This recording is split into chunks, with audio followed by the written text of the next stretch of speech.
አገልግሎቱ ያው የሰው ብዛቱ ነው እንጂ ባለሙያዎቹ በደንብ ያስተናግዳሉ። ደስ ይላል። ስትገባ ነፍስ ትዘራለ። እነሱ ጋር ስትቀር ጥሩ ያስተናግዳሉ። በጥሩ ሁኔታ ነው የሚስተናገደው። አገልግሎቱ በተለይ ለአካል ጉዳተኞች ከፍተኛ አስተዋጽኦ ነው ያለው እና ቅድሚያ ነው። ወረፋ ብዙም እንትን አይሉንም እና በጥሩ ሁኔታ ነው የሚስተናገደው።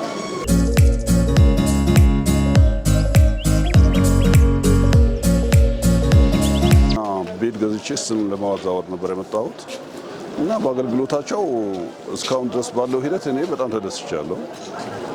ጥሩ ነው ሁኔታቸው። ሁሉም ነገር በአንድ መሶብ ታገኛለህ። ጥሩ ነው። ሰራተኞቹ ትሁት ናቸው። ደህና ያስተናግዱሃል። እስካሁን እኔ በተስተናገድኩት ሁኔታ ደስ ይላል።